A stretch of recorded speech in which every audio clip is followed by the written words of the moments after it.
Hello, story lovers. Welcome back to my channel, Prema Pallaki, part 94.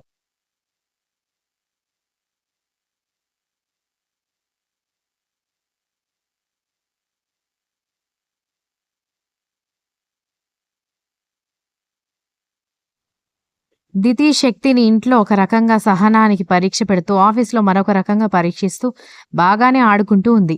తనకి తెలియకుండానే మెల్లగా దితి మీద ఇష్టం మొదలైతే ఆమె ఒక్క క్షణం తన క్యాబిన్లోకి కానీ రూమ్లోకి రావడం లేట్ అయితే ఆమె కోసం వెయిట్ చేయడం అలవాటైపోయింది శక్తికి. ఒకరోజు మీటింగ్ ఫినిష్ చేసుకుని బయటకొస్తూ మాల్ పక్క నుంచి వెళ్తుంటే బయట షో కోసం పెట్టిన బొమ్మ నడుముకి పెట్టిన వడ్డాణం బాగా అట్రాక్ట్ చేయడంతో మేనేజర్ని తీసుకుని వెళ్ళి దితికి వడ్డాణం ఆర్డర్ ఇచ్చి వచ్చాడు. నెక్స్ట్ మంత్ ఆమె బర్త్డే ఉంటే ఆ రోజు ఆర్డర్ ఇవ్వమని చెప్పాడు. రాత్రనగా బయటికి వెళ్ళిన తండ్రి ఇంకా ఇంటికి రాకపోవడంతో అసలు ఏమైందో కనుక్కోవడం కోసం బయటికి వెళ్ళిపోయాడు.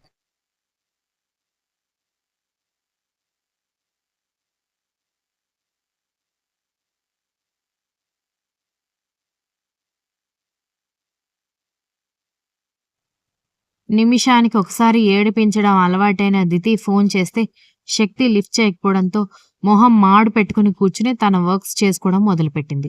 రాత్రి ఎప్పుడో ఇంటికి వచ్చేసరికి రేవతి బలవంతం మీద దితి డిన్నర్ చేసి శక్తి కోసం వెయిట్ చేస్తూ కూర్చుంటే శక్తి రావడం గమనించి బావా భోజనం పెట్టమంటావా అని అడిగింది.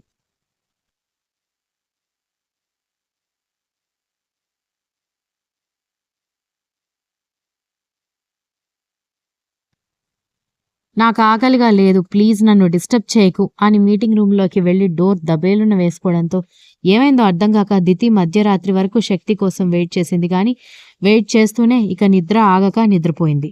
ఉదయాన్నే ఆమెకి మెలకువ వచ్చేసరికి శక్తి హడావిడిగా రెడీ అయి వెళ్తూ కనిపించడంతో బావా రాత్రి భోజనం చేయకుండానే పడుకున్నావు, ఇప్పుడు కూడా హడావిడిగా వెళ్ళిపోతున్నావు, కనీసం బ్రేక్ఫాస్ట్ అయినా చేసి వెళ్ళు అంటున్న ఆమె మాటలు పట్టించుకోకుండా వెళ్ళిపోయేసరికి దితికి ఏమైందో అర్థం కాలేదు.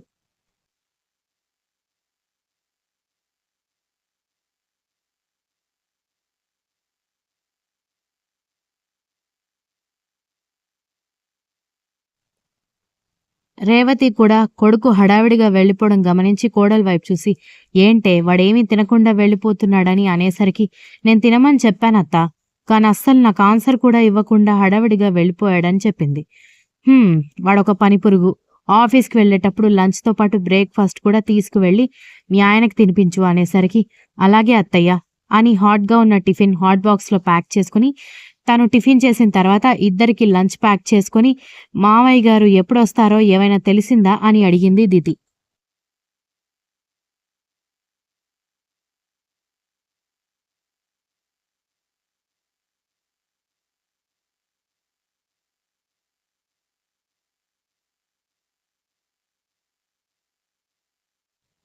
ఏదో మీటింగ్‌కి వెళ్తున్నాను, రావడానికి కొన్ని రోజులు టైం పడుతుందని మీ మావయ్య గారి ఫోన్ నుంచి నిన్న నైట్ మెసేజ్ వచ్చిందమ్మా.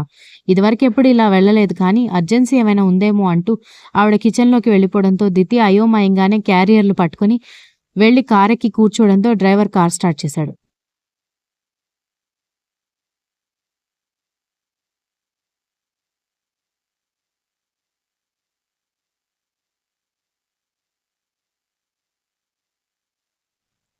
కరణ్‌తో ఎంత మాట్లాడడానికి ట్రై చేసినా కూడా అతను ఛాన్స్ ఇవ్వకపోవడంతో ధృతికి బాధ ఎక్కువైపోయి ఈ మధ్య ఎక్కువగా ఆ అమ్మాయితో కనిపిస్తూ ఉండడంతో తట్టుకోలేకపోయింది. ఈరోజు నాకు షాపింగ్ ఉంది, నాతో పాటు రావాల్సిందే అని ఆ రోజు సాయంత్రం ఇన్స్టిట్యూట్ నుంచి తనని హోటల్‌కి తీసుకుని వెళ్తున్న అతనితో చెప్పేసరికి లేదు, ఈరోజు నాకు నా ఫ్రెండ్‌తో మీటింగ్ ఉంది, రేపటికి పోస్ట్‌పోన్ చేసుకో అనేసరికి చెయ్యి గట్టిగా పట్టుకోవడంతో ఆమె వైపు కళ్ళెగరేసి చూశాడు.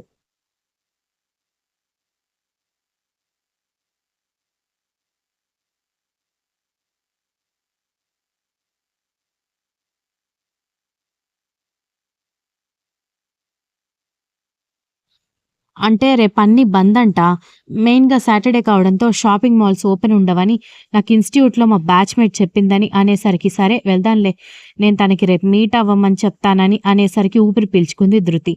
కరణ్ రూమ్‌కెళ్ళగానే తన ఫ్రెండ్‌కి ఫోన్ చేసి ఇప్పుడు రావడం కుదరదని తనకొక ఇంపార్టెంట్ పనుందని ఫ్రెష్ అయ్యి రెడీ అయ్యి పర్ఫ్యూమ్ కొట్టుకొని హెయిర్‌కి జెల్ రాసుకొని స్టైలిష్‌గా రెడీ అయ్యి బయటకొచ్చాడు.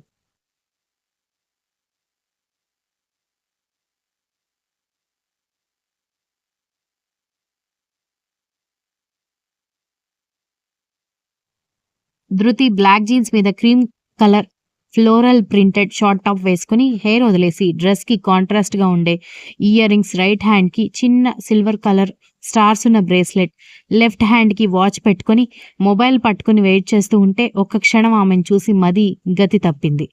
కరణ్ రాగానే వెళ్దామా అని చెప్పి అతను చేయి పట్టుకుని బయటికి లాక్కొని వెళ్ళిపోతే ఆమె పర్ఫ్యూమ్ పరిమళంలో ఎటో కొట్టుకుపోయాడు కరణ్. ధృతికేమో ఆ జిడ్డు లాంటి ఫ్రెండ్ నుంచి ఈరోజు అతన్ని ఫ్రీ చేసిందన్న గర్వంతో క్యాబ్ బుక్ చేసి ఇద్దరు ఎక్కి కూర్చుని ఆ రోజు నైట్ వరకు వదలకుండా షాపింగ్ చేసి డిన్నర్ కూడా బయటే చేయించి అర్ధరాత్రి ఎప్పటికో హోటల్కి తీసుకొచ్చింది.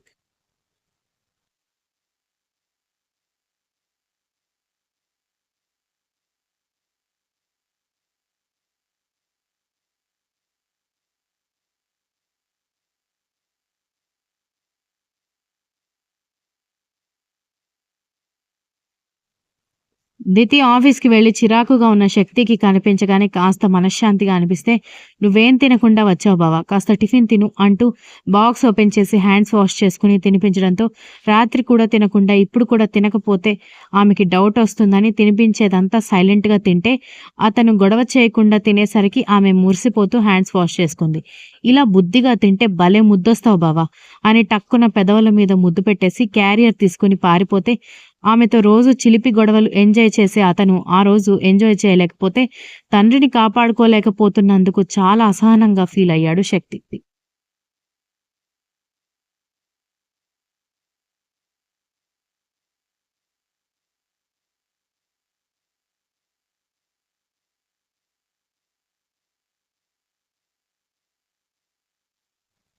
తెలియకుండానే ఆమె మీద అతనికి పిచ్చొచ్చేస్తుంది. ఎవరికైనా చూడగా చూడగా తినగా తినగా రుచొచ్చేస్తుందన్నట్టుగా ఆమె సాంగత్యం అతను రాను రాను కోరుకుంటున్నాడు. బయటకి ఆ విషయం తెలియకుండా ఉంచడానికి అతను పడుతున్న పాటలు అతనికి మాత్రమే తెలుసు. మిస్ యూ దితి అనుకున్నాడు.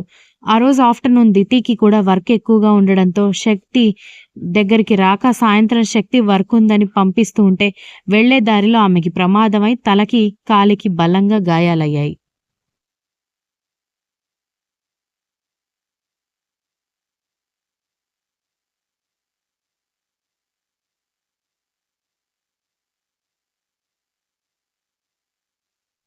దాంతో హాస్పిటల్‌కి తీసుకువెళ్లిన డ్రైవర్ శక్తికి ఫోన్ చేస్తే, శక్తి, దితి, సత్య, శివ, మైథిలి వాళ్ళందరూ హాస్పిటల్‌కి వెళ్లి బెడ్ రెస్ట్‌లో ఉండాలని చెప్పడంతో మెడిసిన్స్, ఫ్రూట్స్ తీసుకుని ఇంటికి తీసుకొచ్చారు. మైథిలి తీసుకువెళ్తానని చెప్పినా దితిని చూడకుండా ఉండలేనని, రేవతి చూసుకుంటానని ఇంటికి తీసుకువెళ్లిపోయింది. మరొక 2 రోజులు శక్తి బిజీగా గడిపేస్తే రేవతి బాగా చూసుకోవడంతో కాలు నొప్పి కాస్త తగ్గేసరికి దితి ఇంట్లో పరుగులు పెడుతుంటే రేవతి ఆపలేక అల్లాడిపోతుంది. ధృతి కూడా కరణ్ ఆ అమ్మాయితో తిరగకుండా కట్టడి చేయడానికి తన వంతు ప్రయత్నాలు తను చేస్తుంది.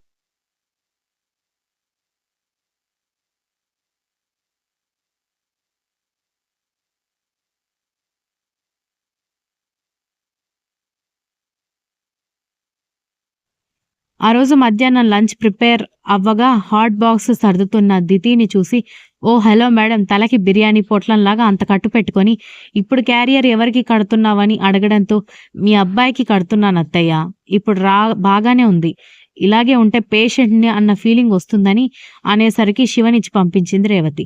వాళ్ళిద్దరి మధ్య తనెందుకు అనుకుని శివ తండ్రి క్యాబిన్లోకి వెళ్ళిపోతే శక్తి క్యాబిన్లోకి క్యారియర్ తీసుకుని వెళ్ళి దితి భోజనం వడ్డించడంతో భోజనం తిన్న తర్వాత హ్యాండ్స్ వాష్ చేసుకుని వచ్చి కూర్చుని అతని దగ్గరికి వెళ్ళి, నిన్ను టీస్ చేసి చాలా రోజులైంది కదా బావా అంటూ ఒళ్ళో కూర్చుని ముద్దు పెట్టేసరికి ఫోన్కి ఏదో నోటిఫికేషన్ వచ్చింది.